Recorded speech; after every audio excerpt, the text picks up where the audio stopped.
Brent Pope, incredible atmosphere here in the Viva Stadium. Ireland come out on top, 19, South Africa 16. Can you sum up the game for me? Yeah, brilliant. I mean, when games like this, the atmosphere, we were going back to the last time they've had this sort of atmosphere was against New Zealand a few years ago. That showed the importance of the match, but I thought Ireland were magnificent today, given that the team that started for selection-wise wasn't the team that finished the match, but it was a kind of an old cliche. It was a game of two halves. The first half was a kind of a physical arm wrestle against South Africa. We knew that what they would bring. When I say we, Ireland would know what South Africa would bring. Second half, the game loosened up a bit. I thought Irish made some really good selections, albeit by injury situations, but Gibson-Park came on and the game sort of flowed a bit more. And then Ireland, I suppose, deserved to win at the end of the day. Two evenly matched teams, but I thought Ireland defensively were quite solid throughout the day. Yes, I think Farrell has a lot to do with that. I mean, over the last few years, that was his sort of forte when he first came in under Joe Schmidt. He was the defensive coach from Rugby League, and we saw it today, how much that's moved on. I thought Ireland in the first half up against it on their own line against the renowned physicality of a South African side. They really held their line very well. And the forwards all stood up. You could put a blanket over them defensively, and I thought that really stood to them the whole game. Even in the back line they defended. A guy like Jimmy O'Brien comes on for his first cap. He looked to the man and born, didn't he? The first thing he had to do was kick out under pressure. He did it in a relaxed sort of like he'd been there for years. And I thought he had a magnificent game when he came on. Yeah, to come on here to packed out Aviva Stadium against South Africa, the world champions, what a debut for him. And he really did step up. Yeah, well, I think that's the impressive thing about today for me. It was a squad win. When you look at guys that come on like Finlay beat him, when you look at McCluskey, who was playing really well too, who went off. I mean, it wasn't a disjointed performance. Everybody seemed to sort of file seamlessly into the task what Ireland recruited for them. And that's what you need looking forward to the next World Cup. You need players to be able to come in at any stage in the game. Like O'Brien was playing out of position, essentially. I mean, I don't know when the last time he played centre for a protracted period of time. But, I mean, players shifted around and they just seemed to be able to fit into the way that Ireland were playing the game.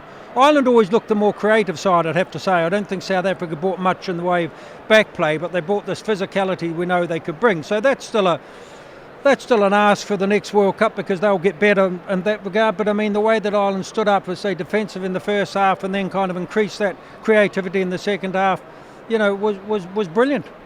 Yeah, they were definitely trying to find their flow in that first half. You could see what they were trying to do. They were trying to get the passes out wide to the wings to hit Mac Hansen. It wasn't fully paying off, but then eventually it did in that second half. And what a try by Mac Hansen.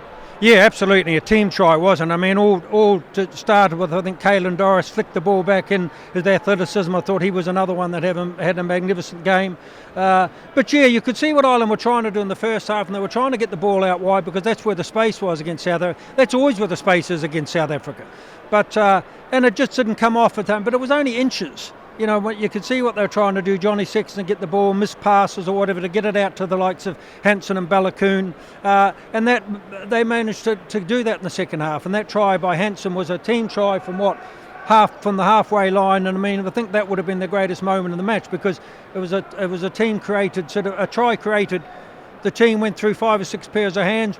Thought they were a bit fortunate. Maybe there was a forward pass in there somewhere. But look, it's still a well-deserved try and well taken. Hansen was another one that had a great game. Carried on from his form from New Zealand. Balakoon, I thought, stood up well in the aerial take, made a couple of spot tackles. So all the players played well, Yeah, when we're losing players, it's brilliant to see the bench coming on. The likes of Jamison Gibson-Park, I know he's normally a regular starter, but he's just coming back at the moment. But I thought he made such an impact when he came on, and he actually had a lot to say with that try too. Yeah, he did. And I mean, if Conor Murray didn't come off, unfortunately, for his 100th match, if he didn't come off with injury, you would have said that was an inspired selection because Murray brought that physicality in the first half. And then when the game opened up a bit more, Gibson-Park was able to that was his game. So in a sense, it was a kind of an inspired selection.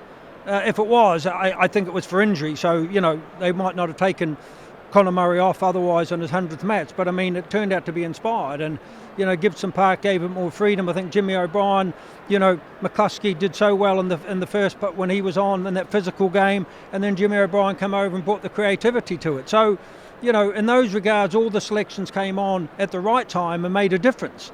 And I mean, that's part of being a squad, and that's where Ireland have got to now, because previously in other years, you might have said, okay, when you're dipping below the top team, Ireland would run into a bit of trouble. But we saw today, as I said, it was a squad effort. We saw that's what you need in a World Cup, because you never know in any game in any week when you're going to lose key players, and they lost them before this match. Robbie Henshaw had to pull out, McCuskey come in, he's been informed he needed to go out, Jimmy O'Brien came in, Gibson-Park came in, Finlay Beedham came in, all these players came in and performed really well, so it was a whole squad win, and that's the thing that'll mean the most to the Irish selection panel, will be that everybody performed and everybody did their duties to a man and they won the match. Another replacement was Joey Carberry came on for Johnny Sexton late into the game. We thought it was probably going to happen earlier because we were speaking to each other during the game, and Johnny Sexton looked to be struggling at times. I think it was maybe a groin injury, but Joey came on in the end. He didn't get a lot of time. No. And that's something they've got to look at, to be honest. We all know how important Johnny Sexton is to this year's Six Nations and also to the World Cup campaign. But I think players need more game time. And I mean, Joey Carberry must sit there and think, Johnny's not going to come off. You can see it in his face. Johnny doesn't want to come off. He wants to finish every game, as every captain does. But I think we certainly need a bit more game time in pressurised situations like this for Joey Carberry to decide who the kind of backup number 10 is really going to be to the World Cup. So that will come against Fiji. Although I watched Fiji this morning and they'll be in for a physical battle for at least 40 or 50 minutes of that match. But I mean, I think that's when those players that performed well the other night for the Ireland A and the fringe players should be given a run out, because if not, when? They're not going to get it in the Six Nations. Yes, they'll go back to Leinster and Munster and Ulster and Connacht and get the games there, but there's nothing like having international matches as preparation, because let's face it, we've got to look forward to the World Cup now. That's the next big agenda for Ireland. Yes, I'd love to win the Six Nations, but they've won that before. Have they ever won a World Cup? Have they even gone past the semi-final? No. So that's their goal, and it's Johnny Sexton's goal. He's going to retire after that. Ireland are the number one ranked side at the moment. They proved that today. They'd be looking and saying, if South Africa can go and win a World Cup or a couple of World Cups, then so can we. So that's what Ireland are looking to now. Yeah, this is it. They're world champions. This effectively is a dress rehearsal. They have them in Pool B in France in 2023. Does this tell us a lot? Yeah, well, I mean, Andy Farrell did say that teams will learn as much from a loss today as they would for a win, and I think that's probably the case, because you've got to ask yourself, do you want to show your full hand before the World Cup or do you not? And I don't think Ireland showed their full hand today, because I think that was due to a lack of preparation. I mean, Hugo Keenan hasn't had much game time. If James Lowe was fully fit, Keith Earls were fully fit. So Ireland have a lot more options to come back in them to do. And that was the thing that impressed me most today about those players, those fringe players otherwise, like Ballacoon and Jimmy O'Brien, these guys, they really stood up. So that will be the most that Farrell will take out of this, is that those players that he's looking to pencil in for a World Cup, they really stood up and cemented their position. I think players like Jimmy O'Brien in particular, they really underlined today what they can add to a World Cup squad. I mean, we all know what the other players got. You could pick your Irish 15 now pretty much if it was a World Cup final tomorrow and everybody was fit. But it's those other players that need to make up the World Cup squad that you've got to look at now. And he's probably got 4 or 5 players still in the mix. So he's got to have a look at those in the next few weeks, because as I say, they won't get much of a chance in the Six Nations.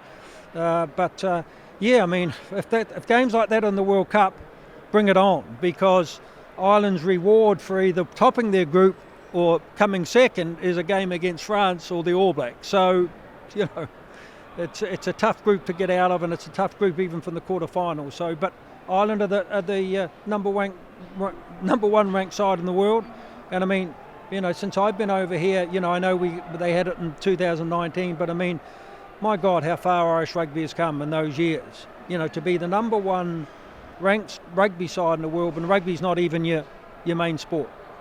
No, I thought it was a brilliant performance today. I thought it was absolutely electric here.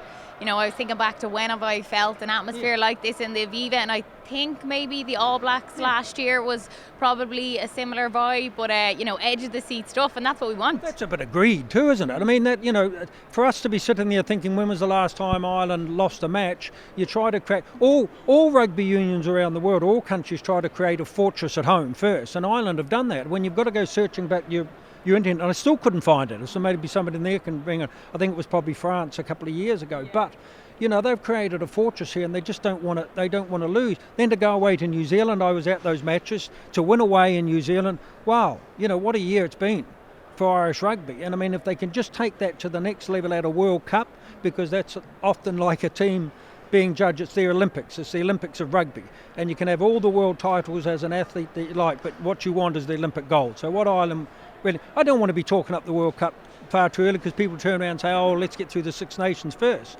But the Six Nations is another thing. I mean, again, do you want to show your hand then go into the World Cup? But I think Ireland have got to think, okay, they're due the respect. They're probably going to go into the World Cup. Well, they're definitely going to go into the World Cup as one of the favourites.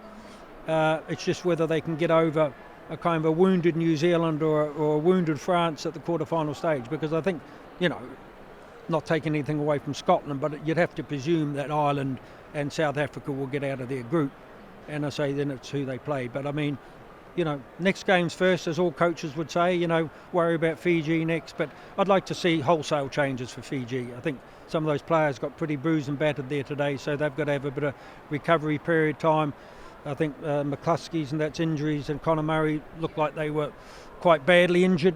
So they'll obviously be left out, but it's a chance to bring in some of those players from the A match the other night who will be smarting a bit about their defeat from New Zealand. So give them another chance to get back on the horse, and then look to Australia for a clean sweep, And some impressive performances today. Josh van der Fleer picked up the man of the match. Dan Sheehan, I thought he was exceptional again. Yes, I think, I've said it when I was going out to New Zealand. I did a bit of media stuff out there, and I said, have a look at this kid. I said, I think he's probably the best hooker in the world, and I stand by that. I think he really is. I mean, he's got physique, he's got speed, he nearly scored that try then, and I mean, he just works for 80 minutes. I mean, what hookers in the world have so much energy at the start of the match, at the end of the match? I mean, I think he's world class. Josh van der Fleer, well, look, he's just like one of those Duracell bunnies, isn't he? Just take the batteries out and he stops. He just runs around all day. I thought there could have been a number of players that could have got the man of the match. I mean, you could have given it to any of the forwards. And that Caelan Doris had another great game. Not as probably loose as he would have liked, but he was magnificent at parts. Peter O'Mahony at line-out time was great. James Ryan was great. They all stood up. Furlong in the pack, Sheehan, you couldn't single out. I mean, that would be the hardest decision they would ever to make. I mean, who do we give the player of the day to? And I think they probably gave it to Josh because he worked like he always does and he got the try. But I mean, could have gone to Mac Hansen. I thought it was very busy. Could have gone to Johnny Sexton, although he pulled up a bit short in the second half, and he probably should have come off the field. If it was a World Cup, he would have come off the field. But still, look, just take it what it is. I say the atmosphere was back.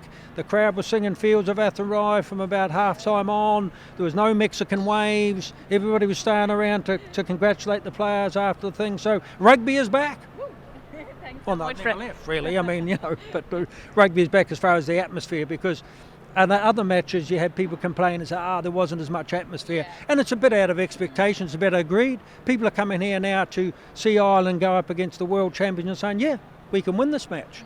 I mean, I won't call it. I did predict it until half-time. It changed. Come on, Brent, tell us what your prediction was. 21-17 at the start of the match. Now, I'll have to admit and be truthful here in front of. I don't want you to call me a liar, because I did change that a bit at half-time, because I thought that Ireland might struggle in the second half given the number of injuries they had to come on. And that just showed the strength and depth. I thought that was probably one of the most impressive things that I take away from this game. Absolutely. The strength and depth from the squad, because nothing changed. They pushed on and got the win against world champions. Yeah, and you're quite right, actually. That'll be the thing that impresses the coaching panel the most. Is say, look, okay, we've a squad of players now that if we pull one off, the other one can go on and do a job. I mean, Jimmy O'Brien must have been thinking, where am I going to go on? Am I going to go on the fullback? Am I going to go on the wing or whatever like that? Suddenly he's thrust into the centre, which is usually a role in Irish rugby for a Henshaw, Bundyaki type player. McCluskey, a big guy, and he's not a big physical guy, but I mean, he slotted in there. He brought his creativity to the game. Gary Ringrose was outside him to sort of inside him to feed the play, and he was another player that performed really well from a creative point of view. But as I said, the biggest reward today is that it was a squad performance and a squad win, and even the try that they scored was a squad try. I know Hansen had to finish it off, but it started back at the halfway and started with Caelan Doris flicking the ball back in athletically, went through a few of the props' hands, and then scored the try. So they all had a hand in it. But you saw the way that the Irish team celebrated every small victory. Games of rugby, I don't want to, even given Sundays, but they're all about inches. And even that scrum, you saw Andrew Porter, throwing his fist up to the air when Dan Sheehan made a tackle or something. They turned over again, throwing the fist up. There's real camaraderie and a will to win in the squad. And it goes right through the whole players that have come on. They know what they're told to do, and they just do it. So, yeah, brilliant day, brilliant performance. Brilliant, Brent. Thanks so much. Cheers, thanks.